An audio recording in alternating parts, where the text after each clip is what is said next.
قال رسول اللہ صلی اللہ علیہ وسلم انہا ستکون فتنۃ، ان قریب ایک بہت بڑا فتنہ رونما ہوگا۔ حضور نے خبر دی فتنے کی۔ حضرت علی فرماتے اس پر میں نے عرض کیا، میں نے عرض کیا مل مخرج منہا یا رسول اللہ، اے اللہ کے رسول اس سے نکلنے کا راستہ کون سا ہوگا؟ دیکھیے یہ لکھا ہوا ایگزٹ، نکلنے کا راستہ۔ اور عام طور پر آپ نے دیکھا ہوگا بڑے ہالز میں یہ سرخ روشنی ہوتی ہے، اس میں اس کا اہتمام کیا جاتا ہے کہ اگر خدا نخواستہ کو حادثہ ہو جائے لوگوں کو معلوم ہو نکلنے کا راستہ کون سا، یہ مخرج ہے۔ حضور نے خبر دی کہ فتنہ ہوگا۔ تو دیکھیے میں ایک بات عرض کیا کرتا ہوں، ذرا توجہ کیجئے، ہمارا حال کیا ہے؟ ہم بڑے ریشنلسٹ قسم کے لوگ ہیں، یہ زمانہ ریشنلزم کا ہے۔ اگر ہم ہوتے تو کیا پوچھتے؟ وہ فتنہ کیا ہوگا، کیوں ہوگا، کہاں سے آئے گا؟ ہمارے سوال یہ ہوتے کب آئے گا، کیوں، کہاں، کب، کیسے۔ ان سب کی حیثیت علمی سوالات کی ہے۔ بھائی کب آئے گا ایک علم ہے، کیسے آئے گا علم ہے، کہاں سے آئے گا علم ہے، لیکن اصل جو عملی اعتبار سے اہمیت والی شے ہے، بچاؤ کا راستہ کون سا ہوگا محمد الرسول اللہ، یہ بتائیے ہم۔ مل مخرج منہا یا رسول اللہ، حضرت علی نے یہ نہیں پوچھا فتنہ کیا ہوگا، کہاں سے آئے گا حضور، کیوں آ جائے گا، کب آ جائے گا، نہیں، مل مخرج منہا یا رسول اللہ، اے اللہ کے رسول یہ بتائیے کہ جب وہ فتنہ رونما ہوگا تو نکلنے کا راستہ کون سا ہوگا۔ اس کا جواب ہے، ارشاد فرمایا محمد رسول اللہ نے، کتاب اللہ، اللہ کی کتاب ہے وہ مخرج، یہ کتاب ہے کہ جس کو تھامو گے تو فتنوں سے محفوظ رہو گے۔ اس کے بعد آپ فرماتے ہیں فیہ نبأ ما قبلکم وخبر ما بعدکم وحکم ما بینکم، اس میں تم سے پہلوں کی بھی خبریں موجود ہیں، عاد اور سمود اور قوم نوح اور قوم ہود اور قوم لوط اور قوم صالح اور آل فرعون، یہ کون ہے؟ من قبلکم، تم سے پہلے۔ وفیہ خبر ما بعدکم، جو کچھ تمہارے بعد ہونے والا ہے اس کی خبریں بھی موجود ہیں، لیکن وہ کیسے ہوں گی؟ وہ بٹوین دی لائنز ہوں گی، وہ بین السطور ہوں گی۔ ان کے لیے انسان کو، آپ کو معلوم ہے کہ عبارت میں سطور ہوتی ہیں اور ایک درمیان میں ہوتا ہے، ان کے کچھ لکھا ہوا نہیں ہوتا۔ You have to read between the lines۔ قرآن میں بعد میں آنے والے حالات بھی درج ہیں، لیکن اس طرح نہیں جیسے کہ پچھلے حالات درج ہیں۔ اس کے لیے ذرا ان ڈیپتھ پونڈرنگ اوور، غور و فکر اور تدبر کی ضرورت ہوگی۔ وَحُکْمُ مَا بَيْنَكُمْ، اور جتنے اختلافات تمہارے اندر پیدا ہوں گے تا قیام قیامت، ان سب کا فیصلہ بھی اس کتاب میں موجود ہے۔ وَهُوَ حَبْلُ اللَّهِ الْمَتِينُ وَهُوَ الذِّكْرُ الْحَكِيمُ، یہی تو ہے وَهُوَ الصِّرَاطُ الْمُسْتَقِيمُ، سیدھا راستہ اور کون سا؟ یہی قرآن تو ہے۔ ہر رکعت میں کہتے ہو اهْدِنَا الصِّرَاطَ الْمُسْتَقِيمُ، اور قرآن دیا ہوا ہے اس پر غور نہیں کرتے۔ عجیب تماشا ہے ہمارا، نماز کی ہر رکعت میں اهْدِنَا الصِّرَاطَ الْمُسْتَقِيمُ، اور حضور فرمایا وَهُوَ الصِّرَاطُ الْمُسْتَقِيمُ، صراط مستقیم یہ قرآن ہی تو ہے۔ الذکر الحکیم یہ قرآن ہی تو ہے۔ وَهُوَ حَبْلُ اللَّهِ الْمَتِينُ، اور یہی ہے اللہ کی مضبوط رسی۔ آپ نے قاری صاحب سے وہ آیات سنی سورہ آل عمران کی، وَاعْتَصِمُوا بِحَبْلِ اللَّهِ جَمِيعًا وَلَا تَفَرَّقُوا، اللہ کی رسی کو مضبوطی سے مل جل کر تھامو اور تفرقے میں مبتلا نہ ہو۔ تفرقہ ہوگا تو کیا ہوگا؟ تمہاری ہوا اکھڑ جائے گی۔ آج آپ کو معلوم ہے دول عرب اگر یہ یکجا ہو جائیں، ایک دن کے لیے اسرائیل قائم نہیں رہ سکتا، امریکہ نہیں، امریکہ کا باپ اسے قائم نہیں رکھ سکتا۔ اگر امت عرب ہی جمع ہو جائے، عالم اسلام تو بڑی شے ہے، جو وسائل ان کے پاس ہیں، جو اللہ تعالیٰ نے ان کو نعمتیں عطا فرمائی، لیکن افتراق، انتشار، اختلاف، جتھے بندی، گروہ بندی، دھڑے بندی، اس نے اسرائیل کا خنجر ان کے سینے میں پیوست کیا ہوا ہے۔ اس لیے کہ فَتَذْهَبَ رِيحُكُمْ، اگر تم اختلاف کرو گے تو تمہاری ہوا اکھڑ جائے گی۔ آج وہ ہوا اکھڑ چکی ہے۔ تو فرمایا وَاعْتَصِمُوا بِحَبْلِ اللَّهِ جَمِيعًا وَلَا تَفَرَّقُوا، اللہ کی رسی کو مضبوطی کے ساتھ مل جل کر تھامو اور تفرقے میں مت پڑو۔ حضور فرما رہے ہیں وہ اللہ کی رسی کون سی؟ ہوا حبل اللہ المتین، یہی قرآن ہے اللہ کی مضبوط رسی۔ علامہ اقبال نے کیا خوب کہا ہے، علامہ اقبال نے قرآن اور حدیث کے حقائق کو جس طریقے سے اشعار کا جامہ پہنایا ہے، وہ تو خود کہتے ہیں گوہر دریائے قرآن سفتام، میں نے قرآن مجید کے دریا سے موتی نکال کر اپنے اشعار کے اندر میں نے چن دیے ہیں۔ میرا کام اور کچھ نہیں ہے، موتی کوئی بھی غواص پیدا نہیں کرتا، دریا کی گہرائی سے نکال لاتا ہے۔ یہ میری حکمت نہیں ہے جو میرے اشعار میں ہے، یہ میں نے قرآن مجید کے دریا میں غوطہ زنی کر کے اس سے یہ موتی نکالے۔ گوہر دریائے قرآن سفتام۔ اب دیکھیے اسی حدیث کے اس ٹکڑے کو کیسے شعر میں لائے ہیں۔ از یک آئینی مسلمان زندہ است، پے کرے ملت سے قرآن زندہ ہست، مسلمان کی زندگی تو ایک آئین کے بدولت ہے، یہ آئین قرآن، جو کہا تھا کبھی قائد اعظم مرحوم نے جب پوچھا گیا تھا کہ آپ کے پاکستان کا دستور کیا ہوگا، کیا فرمایا تھا؟ یاد کیجئے کہ ہمیں کسی نئے دستور کی ضرورت نہیں، ہمارا دستور 1400 برس پہلے طے ہو چکا ہے۔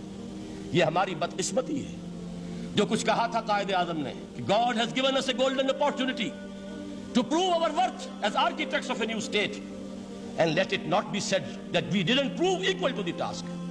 میں معذرت کے ساتھ عرض کروں گا حضرت کہ واقعہ یہ ہے کہ ہم اس کے equal to the task ثابت نہیں ہوئے۔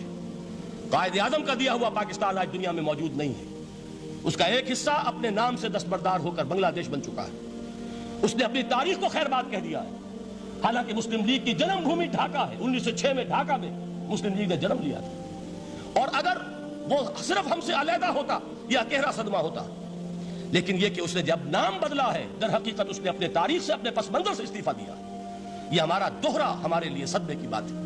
کیا 2 یمن موجود نہیں ہیں؟ ان میں سے کوئی ایک بھی اپنا نام چھوڑنے کو تیار ہوگا؟ کیا 2 جرمنی دنیا میں موجود نہیں ہیں؟ کوئی ایک بھی ان میں سے اپنا نام چھوڑے گا؟ کیا 2 کوریا نہیں ہیں؟ 2 ویتنام نہیں ہیں؟ تو کیا 2 پاکستان نہیں ہو سکتے تھے؟ ہو سکتے تھے۔ میں یہ کہا کرتا ہوں کہ یہ گہرا صدمہ ہے علیحدگی، اور دوہرا صدمہ ہے، اور اس سے کہیں زیادہ بڑا کہ انہوں نے اپنا نام بدل دیا، اپنی آئیڈینٹی چینج کر دی، انہوں نے وہ نام اپنے ماتھے سے اتار کر خلیج بنگال کے اندر ڈبو دیا۔ یہ بہت بڑی سزا ہے جو ہمیں ملی ہے۔ کیوں ملی ہے؟ کہ ہم نے 25 برس تک اس قائد جس کو کہا تھا کہ وہ ہمارا آئین ہے، اس کو آئین نہیں بنایا۔ ہم نے دنیا کے سامنے جھولیاں پساری، ہم نے طرح طرح کے نظاموں کو آزمایا، لیکن اس قرآن کی طرف پیش قدمی نہیں کی۔ اللہ تعالیٰ ڈھیل دیتا ہے لیکن سزا بھی بہت سخت ہوتی ہے۔ ان بطش ربک لشدید، وہ ہم پر کوڑا برسا ہے۔ تاریخ انسانی کی عظیم ترین شکستوں میں سے ایک شکست ہے کہ جو ہمارے ماتھے پر کلنک کے ٹیکے کی طرح موجود ہے۔ اللہ کرے کہ آئندہ یہ تاریخ اپنے آپ کو نہ دہرائے، لیکن میں عرض کر دیتا ہوں آپ سے، جو ہمارے لچھن ہیں، جو ہمارا طرز عمل ہے، جو ہمارے لیل و نہار ہیں، جو ہمارا انداز ہے، اللہ کے دین کا استہزاء اور تمسخر، جس طرح اللہ کے ساتھ مذاق ہم کر رہے ہیں، اس کا شاید اس سے بھی کہیں زیادہ برا نتیجہ نکلے۔ اللہ مجھے اور آپ کو اور ارض مقدس پاکستان کو اس انجام سے بچائے، لیکن اس کے لیے کام کرنا ہوگا۔ صرف کہنے سے بات نہیں بنے گی، کمر کسنی ہوگی، ہمت جو ہے پھر انسان کو اثر نو، ایک نئی تعمیر، ایک عزم، ایک ہاتھ میں قرآن اور ایک میں تلوار لے کر یہ امت پھر دوبارہ میدان میں آئے۔ بہرحال عرض یہ کرنا تھا، اقبال کہتا ہے از یک آئینی مسلمان زندہ است، پے کرے ملت ز قرآن زندہ است، ماں ہما خاک و دل آگاہ اوست، اعتصامش کن کہ حبل اللہ اوست۔ تامو اس کو مضبوطی کے ساتھ، حبل اللہ یہی قرآن ہے، یہ یک آئینی اور پے کرے قرآن کی زندگی، پے کرے ملت کی زندگی جو ہے اس قرآن کی بدولت ہے۔ تو حضور نے کیا فرمایا؟ فتنے سے بچنے کا راستہ کون سا ہے؟ کتاب اللہ فیہ نبأ ما قبلکم وخبر ما بعدکم وحکم ما بینکم وہو الصراط المستقیم وہو حبل اللہ المتین وہو الذکر الحکیم۔ ایک 3 جملے اور سن لیجئے۔ هو الذی لا یشبع منہ العلماء ولا یخلق عن کثرت الرد۔ یہ قرآن وہ شے ہے جس سے اہل علم کبھی سیر نہ ہو سکیں گے۔ ولا تنقضی عجائبہ، اس کے عجائب کبھی ختم نہیں ہوں گے۔ یہ ہیروں کی وہ کان نہیں ہے کہ جو کبھی خالی ہو جائے کہ سارے ہیرے نکل چکے اب مزید ہیرے نہیں ہیں، نہیں، علم اور حکمت کے ہیرے اور ہدایت اور حکمت کے موتی اس میں سے ابد الآباد تک نکلتے رہیں گے۔ ضرورت صرف کھودنے کی ہے۔ میں نے وہ لفظ استعمال کیا تھا، آج کا قرآن کھودنا ہوگا، آج کی ہدایت اس قرآن سے نکالنی ہوگی۔ قرآن جب نازل ہوا آن دی سرفیس، بالکل ظاہر وہ تھی اس کی ہدایت جو اس دور کے لیے ضروری تھی۔ ہمیشہ کی ہدایت اس کے اندر رکھ دی گئی ہے، اس میں مضمر ہے، اس میں چھپی ہوئی ہے، اس کے لیے تدبر کی ضرورت ہے۔ کتاب انزلناہ الیک مبارک لیدبروا آیاتہ ولیتذکر اولو الالباب۔ لوگ تدبر کریں، اس کی گہرائیوں کے اندر غوطہ زنی کریں۔ لا تنقضی عجائبہ، اس کے عجائب کبھی ختم نہیں ہوں گے۔ ولا یشبع منہ العلماء، اہل علم کبھی اس سے سیر نہیں ہوں گے۔ آپ کو سخت بھوک لگی ہوتی ہے اور کھانا کھانے کے تھوڑی دیر کے بعد اب آپ کا ہاتھ رک جاتا ہے، سیر ہو گئے، بہترین کھانا ہے لیکن نہیں کھا سکتے۔ اگر عام حالات میں وہ آتا تو کبھی نہ چھوڑتے، لیکن اب وہ آپ کا میزبان کہہ رہا کچھ اور لیجئے، تناول فرمائیے ذرا یہ بھائی نہیں میں اب بھر چکا، یہ آپ کہتے ہیں کہ نہیں؟ حضور فرمائے یہ قرآن وہ شے نہیں ہے جس سے اہل علم کبھی سیر ہو سکے۔ ان کی پیاس بڑھتی چلی جائے گی، ان کے اندر quest of knowledge, search for wisdom بڑھتی چلی جائے گی۔ کبھی بھی انسان یہ محسوس نہیں کرے گا کہ مجھے جو لینا تھا میں لے چکا، بلکہ یہ کہ جیسے جیسے قدم آگے بڑھیں گے تہذیب کے، تمدن کے، علم کے، اتنے ہی قرآن جو ہے وہ آگے بڑھتا چلا جائے گا ہر دور کی رہنمائی کے لیے۔ لا تنقضی عجائبہ ولا یخلق عن کثرت الرد، بار بار کے پڑھنے سے اس پر بوسیدگی طاری نہیں ہوگی۔ دنیا کی اور کتابیں ہیں، ایک دفعہ پڑھ لیں گے، 2 دفعہ پڑھ لیں گے، 3 دفعہ پڑھ لیں گے، 4 دفعہ پڑھ لیں گے، پھر جی نہیں چاہے گا۔ لیکن یہ کتاب وہ ہے، امام شافعی کا میں واقعہ آپ کو سناتا ہوں۔